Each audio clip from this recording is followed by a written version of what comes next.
कहानी की शुरुआत समुंदर किनारे बसे एक गांव से शुरू होती है। इस गांव में एक बड़ा सा घर था जिसके साथ ही एक मसाज सेंटर था। ये घर सीमू नाम के बंदे का था जिसकी बीवी का नाम माया था। सीमू कुछ देख नहीं सकता था, इसलिए माया ही उसका पूरा ख्याल रखती थी। दोनों आज आंखों के डॉक्टर के पास जाने वाले थे ताकि सीमू किसी तरह फिर से देख सके। कुछ ही देर बाद दोनों डॉक्टर के पास थे। डॉक्टर उन्हें बताती है कि सीमू के सारे टेस्ट ठीक हैं, इसलिए ऑपरेशन के बाद सीमू फिर से देख सकता है। उसकी बात सुनकर दोनों खुश हो गए। सीमू जल्द से जल्द ऑपरेशन करवाना चाहता था, इसलिए डॉक्टर उसे कुछ दिनों के बाद की ही तारीख दे देती है। डॉक्टर से मिलने के बाद दोनों घर आ जाते हैं। दोनों घर के साथ बना मसाज सेंटर चलाते थे और उसी से इनका घर चलता था। घर आते ही माया को पता चलता है कि उसने लाइब्रेरी का टेस्ट पास कर लिया है, इसलिए उसे लाइब्रेरी में नौकरी मिल सकती है। वो ये बात जब सीमू को बताती है तो वो भी बेहद खुश होता है। कुछ दिनों बाद माया पास वाले कस्बे की लाइब्रेरी में थी। लाइब्रेरी में एक जगह खाली थी और वो जगह माया को मिल सकती थी।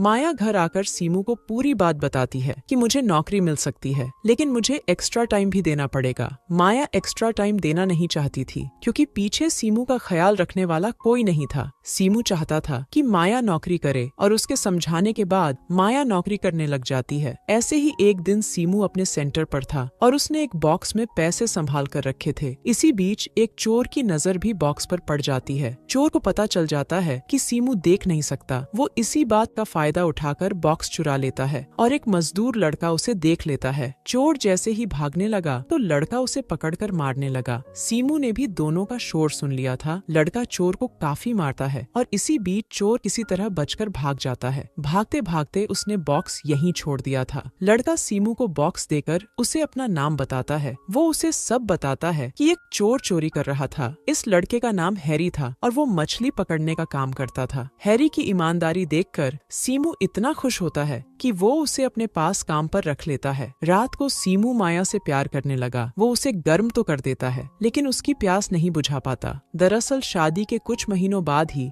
सीमू की आंखें चली गई थीं और साथ ही उसके डंडे की ताकत भी चली गई थी। वो अब माया की प्यास नहीं बुझा पाता था, जिस कारण माया प्यासी ही रह जाती थी। अगली सुबह हैरी सीमू के घर आता है। माया इस वक्त बाथरूम में नहा रही थी और हैरी गलती से उसे देख लेता है। माया की नजर जब उस पर पड़ती है तो वो उसे भगा देती है। बाहर आकर हैरी सीमू से मिलता है और सीमू उसे काम समझाने लगता है। इसी बीच माया भी कपड़े पहनकर बाहर आ जाती है, जिसके बाद सीमू उसे हैरी के बारे में बताता है। माया सीमू का मजाक उड़ाकर कहती है कि ये साला तो चोर लग रहा है जो हमारे घर में आ गया था। माया की बात सुनकर हैरी माफी मांगता है। वो उसे बताता है कि मुझे नहीं पता था कि सीमू के साथ उसकी बीवी भी रहती है। इतना कहकर वो काम करने लगा, जिसके बाद सीमू माया को सब बताता है कि कैसे हैरी ने चोर को मारा था। माया को हैरी ठीक नहीं लगा था, इसलिए वो सीमू को अपना ध्यान रखने को कहकर अपने काम पर चली जाती है। उधर हैरी मसाज के लिए ग्राहक ढूंढ रहा था, लेकिन काफी कोशिशों के बाद भी वो सफल नहीं हो पाता। जिसके बाद वो सीमू के पास आकर उससे उसकी आंखों के बारे में पूछता है। सीमू उसे बताता है कि मैं फायर विभाग में काम करता था। एक बार एक होटल में आग लगी थी और लोगों को बचाते बचाते मेरी आंखों की रोशनी चली गई। उसकी बात सुनकर हैरी भी उसे अपने बारे में बताता है। हैरी एक अनाथ लड़का था और उसके पास अपना घर भी नहीं था। वो छोटे मोटे काम कर जी रहा था और उसे यहाँ भी जगह मिलती वहीं पर सो जाता। कुछ देर बाद सीमू के पास तारा नाम की लड़की आती है। तारा उसके पड़ोस में रहती थी और वो बचपन से ही सीमू को चाहती थी। वो हमेशा सीमू के पास आकर उसे गर्म करने की कोशिश करती थी, लेकिन सीमू उसे टालकर भगा देता था। रात को माया जब घर आती है तो हैरी उसका स्वागत करता है। हैरी को घर में देखकर वो हैरान हो गई। सीमू उसे बताता है कि हैरी का कोई घर नहीं, इसलिए अब से ये हमारे साथ ही रहेगा। सीमू की बात सुनकर माया हैरान हो गई और इसी बीच घर की लाइट चली जाती है। माया को हैरी बिल्कुल भी पसंद नहीं था। सीमू ने उसे घर में रहने की जगह भी दे दी थी, जिस कारण वो ज्यादा परेशान हो गई थी। अगली सुबह माया की पीठ में दर्द था और इसी बीच कोई पीछे से आकर उसकी मसाज करने लगा। माया को लगा कि सीमू उसकी मसाज कर रहा है, लेकिन जब उसकी नजर हैरी पर पड़ती है तो वो उसे बेहद बुरा भला कहती है। हैरी को डांटने के बाद वो बाहर आकर बॉक्स देखने लगी, लेकिन बॉक्स में उसे कोई पैसा नहीं दिखता। इसी बीच उसकी नजर हैरी पर पड़ती है जो उसकी तरफ आ रहा था और उसके हाथों में काफी पैसे थे। हैरी से पैसे छीनकर वो उससे पूछती है कि साले तुमने पैसे क्यों चुराए। हैरी उसे समझाने की कोशिश करता है कि मैंने चोरी नहीं की, मगर माया उससे कहती है कि तुम छोटे मोटे काम कर इतने पैसे नहीं कमा सकते, तुम पक्का चोर हो, तभी तो तुम्हारे पास फोन है। हैरी सफाई देने की काफी कोशिश करता है लेकिन माया उसकी एक नहीं सुनती और उसे काम से निकाल देती है। माया का शोर सुनकर सीमू भी बाहर आ गया। माया उसे भी बताती है कि हैरी ने चोरी की है। उसकी बात सुनकर वो कहता है कि मैंने ही हैरी को पैसे दिए थे ताकि वो घर का राशन खरीद लाए। सीमू की बात सुनकर माया को अपनी गलती का एहसास हो गया, जिसके बाद वो हैरी को आसपास ढूंढने लगी।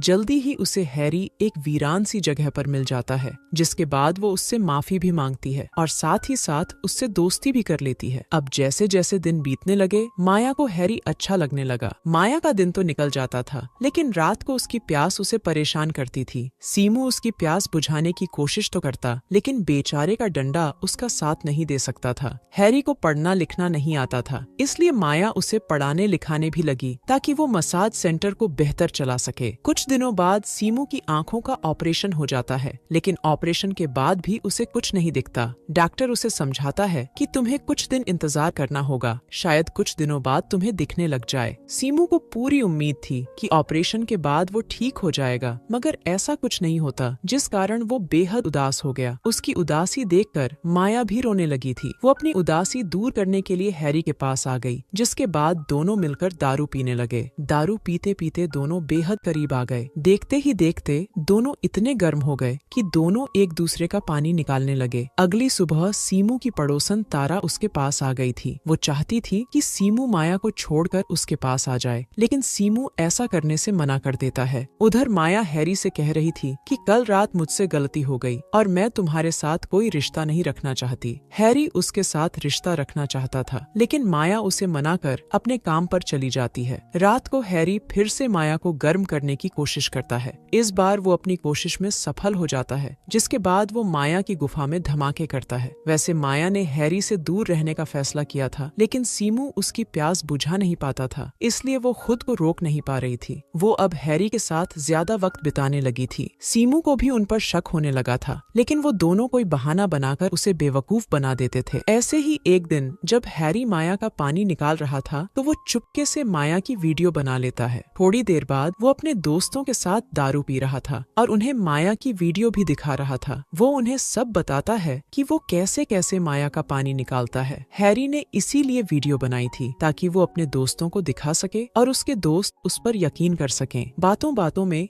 हैरी का एक दोस्त माया की वीडियो अपने फोन में शेयर कर लेता है। कुछ देर बाद हैरी सीमू के घर में था। वो माया को गर्म करने की कोशिश करता है लेकिन वो उसे रोक देती है। घर में सीमू भी था, इसलिए माया ने डर कर हैरी को रोका था। दारू के कारण हैरी गर्म हो चुका था। वो माया की गुफा में धमाके करना चाहता था लेकिन इसी बीच सीमू भी उनके पास आ जाता है, जिसके बाद माया सोने चली जाती है। अगले दिन माया लाइब्रेरी में थी। इसी बीच लाइब्रेरी की हेड उसे उसकी प्राइवेट वीडियो दिखाती है। ये वही वीडियो थी जिसे हैरी ने चुपके से बनाकर अपने दोस्तों को दिखाया था और उसी के दोस्त ने वीडियो इंटरनेट पर डाल दी थी। दूसरी तरफ तारा भी सीमू के पास आ गई थी। वो उसे माया की वीडियो के बारे में बताती है लेकिन सीमू उसकी बात पर यकीन नहीं करता। उसे लग रहा था कि तारा झूठ बोल रही है ताकि वो माया को छोड़कर उसके पास चला जाए। तारा के जाने के बाद सीमू रोने लगा क्योंकि उसे उसकी बात अच्छी नहीं लगी थी। रोते रोते वो जब चश्मा उतारता है तो उसे सब कुछ दिखने लगता है। सीमू का जब ऑपरेशन हुआ था तब तो उसे कुछ नहीं दिखा था लेकिन आज उसे सब दिखने लगा था। उधर माया काम से वापस आ रही थी और हैरी को देखकर वो उस पर गुस्सा करती है। वो उसे बताती है कि तुम्हारी गलती के कारण मेरी नौकरी चली गई। हैरी उसे समझाने की कोशिश करता है कि मैंने वीडियो जरूर बनाई थी लेकिन इंटरनेट पर नहीं डाली थी, मगर माया उसकी कोई भी बात सुनने को तैयार नहीं थी। माया को मनाते मनाते वो उसके घर में पहुंच गया। माया जब उसकी बात नहीं सुनती तो वो माया को गर्म करने लग जाता है। जल्दी ही माया इतनी गर्म हो गई कि वो उसे माफ कर देती है और फिर उसके साथ शुरू हो जाती है। इसी बीच सीमू भी घर आ जाता है और वो दोनों को को साथ में देख लेता है। वो माया से बेहद प्यार करता था, लेकिन उसे दूसरे के साथ देखकर उसे माया पर बेहद गुस्सा आता है। वो गुस्से में आकर अपने ही घर को जला देता है, जिसके अंदर माया और हैरी थे। कहानी के आखिर में माया और हैरी जलकर मर जाते हैं, जबकि सीमू तारा के साथ चला जाता है। उसने तारा को सब बता दिया था कि वो उसकी प्यास कभी नहीं बुझा सकता, लेकिन फिर भी तारा उसके साथ रहने को तैयार हो जाती है। इसी के साथ इस कहानी का यही